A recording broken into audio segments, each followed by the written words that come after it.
The Stamp Act Congress was held on October 19, 1765 in New York City.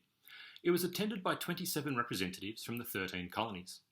When the British Parliament passed the Stamp Act in early 1765, colonists were more than eager to show their displeasure towards it, and in doing so, they also showed Parliament that they were capable of creating an opposition. What the 13 colonies did was not really surprising. They sent representatives from their colonies to attend a meeting at the urging of James Otis. The 27 representatives who attended the Stamp Act Congress came from only 9 colonies though. The other 4 were informed late and as a result couldn't reach the meeting in time. Those colonies not attending were Virginia, New Hampshire, North Carolina and Georgia.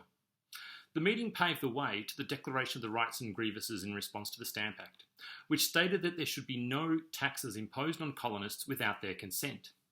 Of particular interest for our purposes are 2 of the resolves. The third resolve stated that it is inseparably essential to the freedom of people and the undoubted rights of Englishmen that no taxes should be imposed on them, but with their own consent, given personally or by their representatives. The fourth resolve went on to say that the people of these colonies are not, and from their local circumstances cannot be, represented in the House of Commons in Great Britain. In a testimony delivered by Benjamin Franklin in 1765 before the British Parliament, he actually stated that, "I have never heard any objection to the right of laying duties to regulate commerce, but a right to lay internal taxes was never supposed to be in Parliament, as we are not represented there." So after 18 months of protest in the colonies and an appeal by Benjamin Franklin, on the 18th of March 1766, the Stamp Act was officially repealed. This took place following a debate in the House of Commons where a vote was held on a resolution to repeal the Stamp Act, and it was passed by a vote of 276 to 168.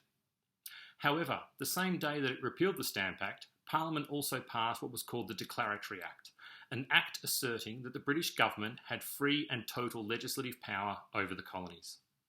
News of the Stamp Act took 2 months to reach America, and when it did, John Adams recalled, "It hushed into silence almost every popular clamour and composed every wave of popular disorder into a smooth and peaceful calm."